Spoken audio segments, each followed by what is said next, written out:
Welcome back to the SportsMax Zone. The Reggae Boyz maintained their unbeaten run against Honduras at the National Stadium in Kingston as goals from Leon Bailey and Ravel Morrison gave them a 2-1 win over Los Catrachos on Wednesday evening.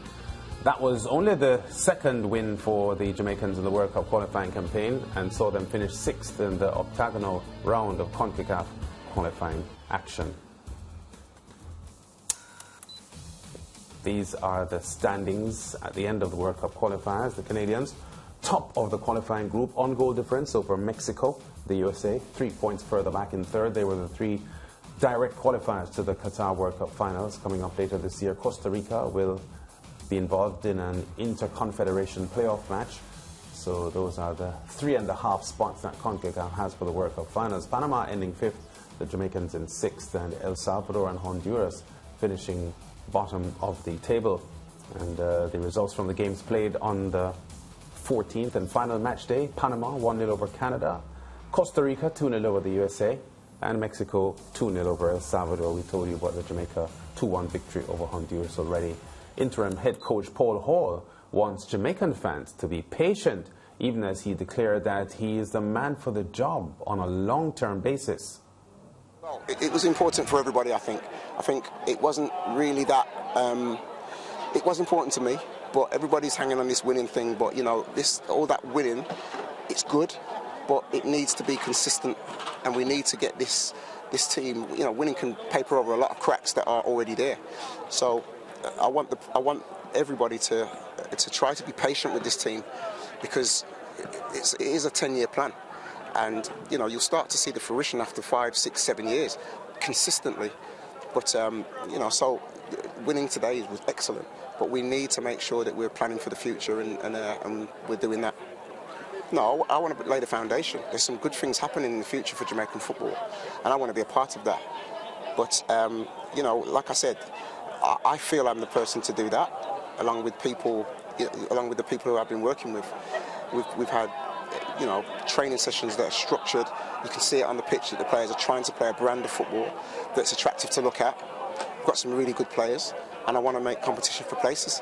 It's really, really important that I stick around for that, and I've got the 10-year plan. I don't know if anybody's ever had a 10-year plan for Jamaica, and at times we were looking to get there. If you don't plan, then you're looking to get there by accident. So why don't we try and get there with a plan, and then measure that plan, you know, every year, and see how it's going, and measure it after 3 years, and try and succession plan. I've given, you know, boys their debuts, because I want to get them to take it back to the under-20s, take that experience back, so we can make them better as well. It's all planned out, but we've just got to make sure that we follow it. Yeah, now one of the overseas-based players to have completed the schedule with the Reggae Boyz is Gregory Lay. Lay says he is committed to the Reggae Boyz. Oh, it's massive. I mean, just on a personal note, it's so good to be here, you know, to play more football than I've played since I've been here. You know, it's been a pleasure. And yeah, that win means everything to us. You know, we worked so hard and just missed out so many times. So yeah, to get that is massive. I think just dominating games. You know, I think that the El Salvador game, the Costa Rica game, and this game today, we dominated possession, had the lion's share of the chances, and that's major if you're going to win football matches. And stop the other team playing, and that's what we've done for the games since like the recent games. Yeah. Oh yeah, obviously it's massive. You know, if I get the call, I'm going to be here, and that's how I want to be. You know, I think that I feel honoured to be every time I step on the pitch. So yeah, to get the call was massive, and I'm going to be here every time. And just speak to me. I know the celebrations will go tonight. Massive. Yeah, it's going to be massive.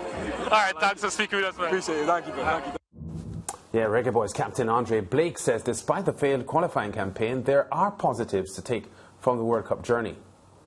Very important. You know, we didn't come here to, you know, not win games. You know, there's a lot of personality on the line.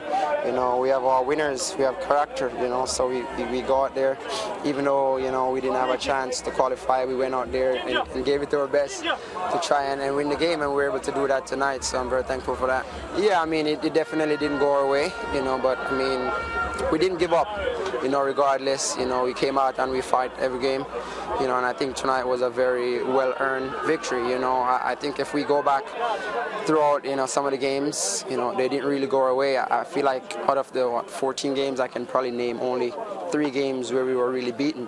You know, all the other games we were in it. You know, we had a couple calls went against us, but that's football. You know, and sometimes they say you have to create your own luck, and I think we came together as a group. You know, it was too late. You know, we had a fairly new group competing against guys that have been playing together for 5-6 years. Well, it was always going to be tough, you know, but it's the start of something new. You know, we have a good group of guys, and if we continue to play like this and build, you know, we're going to be doing amazing stuff in the next 4 years.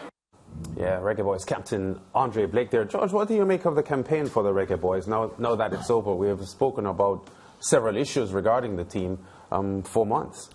Disappointing.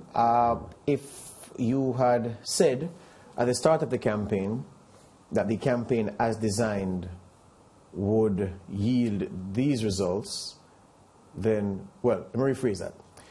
If you know that we have the benefit of looking back at the campaign and knowing that the team was drawn together, and a word that we mentioned early, no chemistry, and I struggle to see how people who know football can tell anybody that chemistry was never an issue. I've heard people who I trust their knowledge of football and I value their knowledge of football who say that chemistry wasn't an issue. So in the moment, those sensible people were being stupid, because to say that chemistry wasn't an issue is a stupid thing to say, okay? But to see how the team was drawn together, to see the struggles that the Whitmore leg of the journey had with player availability and not sure when players would come, and COVID affected everybody. It affected us in a particular way, given that there wasn't the familiarity among many of the players who were said to be leading lights in our push for the World Cup. So that exacerbated a problem that other countries would have. We had an exacerbated problem, other countries had a problem, okay? So when you look at all of those things, the Whitmore leg especially, very tumultuous. Poor Paul Hall, by the time he got it, the dregs of the campaign were what had settled in the bottom of the cup, and he couldn't do much with it. So you can't apportion blame to Paul Hall for any part of the Reggae Boys' failure. As it pertains to the overall design of the campaign, Lance, and the fact that the Whitmore leg was riven with so much internal strife and uncertainties and player unavailability and players just being drawn together and expected to perform miracles. Having the hindsight of looking back, we could have expected no other outcome but the one we had, given the kind of campaign we designed and implemented. Yeah, it's important that you said that, and the point has to be made, because I've heard reference made to the fact that in the 1998 road to France, when the Jamaican team qualified, the coach then, René Simoes, had brought in a lot of overseas-based players who were not coming from the Jamaican factory line of footballers, and the point was made, it was done then, so why didn't it work now? There's a simple answer for that. René Simoes didn't suddenly bring these players in at a point where we were in critical positions that needed results. First of all, the coaching staff would tell you that that team played about 50 or 60 friendly internationals, which by itself suggests far better preparation with a nucleus of players. And he was more incremental, Simoes was, in bringing players. He brought in 2 at a time, 3, and in the end, they may have had a lot of non-Jamaican, original Jamaicans in the final setup, but it was done completely differently. We had a situation where we had a game against Panama in Kingston, and there were a couple of players who were almost on debut for Jamaica, and first of all, playing at the National Stadium in Kingston for the very first time in their lives. So this didn't set itself up for a positive result. Again, sensible people, I'm sure, would be among those who told you that nonsense, or said that nonsense to you. For people whose memories are short, Lance, they would convince other people that majority of Jamaica's squad to the France 98 World Cup were overseas based. And you know it's rubbish. It was about 5. It was 5, not 6. 5 of the 23. I see you searching. You can count them, yeah? I think it was more than 5, though. We'll count them. Let's count them. Paul Hall, Dion Burton, that's 4. Daryl Powell, him off the 2 yellow cards in the first half against Argentina, so that's 5. Yeah. Oh, Marcus Gale with 6. Yes, and there was... No, I called Fitzroy Simpson already. Yeah, Fitzroy Simpson was one of the first 3 that came originally. So I'm just saying, in a 23-man squad, yeah, the majority, and not even the overwhelming majority was Jamaica. Yes, good. That's a fact. Good. Yes. Where was... Which is not what happens now. Right. Yeah. Where was that team, that World Cup team 98, in preparation for the World Cup qualifiers? Didn't that team go to Brazil with Simoes? Yeah. Yes. In the very first... More than once. Yes. Yes. Didn't that team have... That Chelsea defender. From, you mean J.B. Lawrence? Frank Sinclair. He was there as well. It was about 7, George. It was about 7. Didn't you... Okay, 7. Yeah. So we take that, 7. Isn't... Right. So the team went to Brazil. Yes. Don't discount... More than once, as you said, yes. Yes. Don't discount the fact of the fight in Mexico on the eve of that 6-0 that we got. Yeah? With Kevin Lamy and Gregory Messam and everybody else. That kind of adversity, yeah? Fighting together, almost in the moment, fighting for your lives. Okay, you didn't know how the fight would end, who would be injured. You were defending yourself, defending your country, defending your teammate. The bonding effect of that. The fact is the Samoa's boys had a totally different experience. Anybody who compares the Samoa's boys to what happened there, he doesn't know anything about football. I'm not wasting time qualifying that. But the point to be made, Lance, is this. When did Michael Antonio make his full Jamaica debut? It was a game. Wasn't it the Panama game? And that's the point I'm making. It was the Panama game, yeah. Yes, and this is the man who you expect to score the goals to take you to the World Cup, who you'd only seen play on TV, who had never set foot on the National Stadium turf before. Yes. Of course, he's been to Jamaica all the time. We're not counting that. He would have trained there for a few days before the match, yeah. No, I'm not. Well, I'm just kidding, George. Yeah. I'm just so kidding, the point I'm making is this. The campaign as designed, now that we have the benefit of looking back, we were asking these boys to do something that was almost impossible. Because there is no other team in the octagonal who had a similar orientation and had similar odds and obstacles. None. And you can cuss Theodore Whitmore all you want, tap on no good, because it's a thing that we do. Everybody no good for us. You understand? And they benefit, those who say that, from the fact that people like me don't have time to argue with stupid people, so we allow them to say certain things and we don't challenge everything. So they feel that what they're saying is true. It's rubbish. And I feel like fighting people now, I must tell you, to defend the campaign. But Lance, the fact of the matter is, we were missing so much cohesion, so much familiarity. Is it no secret, and although you will say, and you'll say correctly, that the team played better when the pressure was off as the campaign grew older, we realized that we weren't going to qualify. That's a factor. But this team ended the World Cup tournament, qualifying tournament, playing better than they started. Why? Because Leon Bailey, Ravel Morrison and company would have had the benefit of playing in competitive international after competitive international with the same people. So you know how taxi runs, where Javane Brown will go, what Mariap will do, whether Andre Blake will take a quick throw to you to start the attack, or he'll kick long, or how Damian Lowe will tackle. All of those things, you would have been in a better place to know them at the end than at the start, because of the benefit of the games in between the intervening points. So it's easy to cause everybody. Nobody is good but you, or whoever you be, Mr. Critic or Madam Critic. The fact of the matter is, we were on a hiding to nothing based on how the campaign went.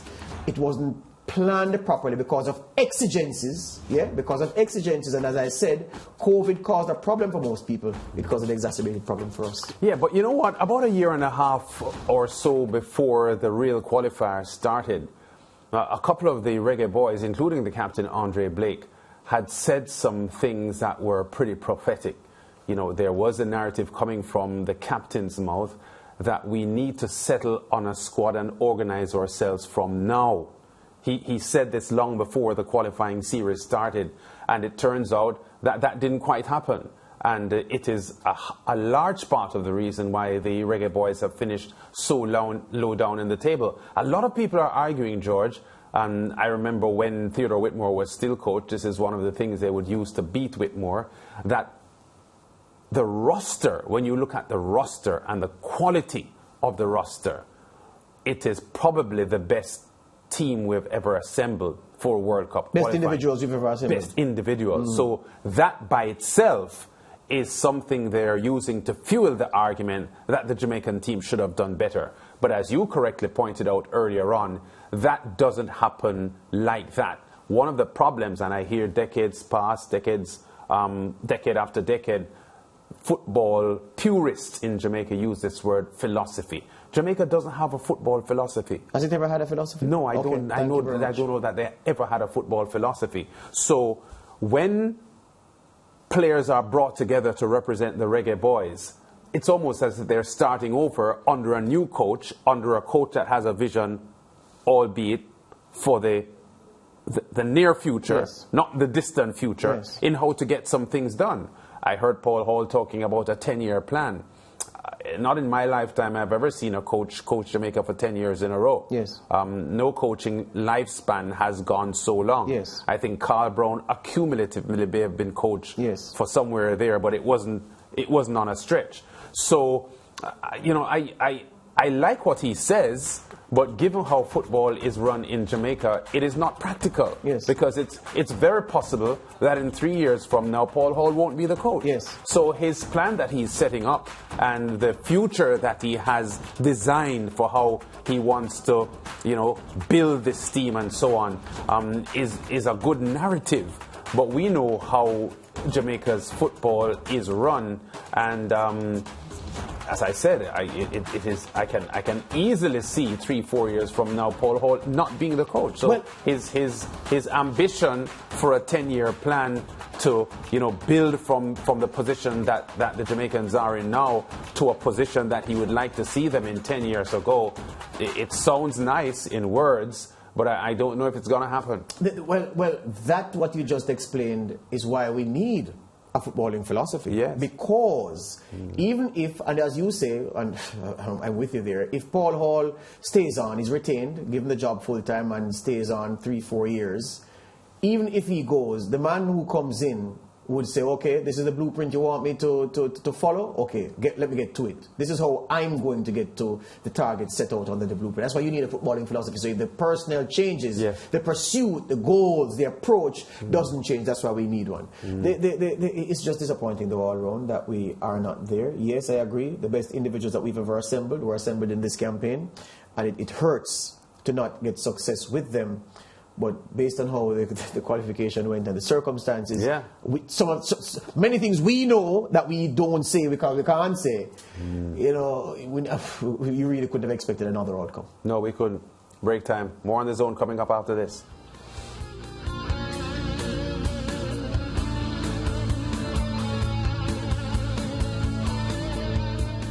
Keep watching SportsMax on YouTube for live and exciting sports. Subscribe to SportsMax on cable and download the SportsMax app to watch anytime, anywhere.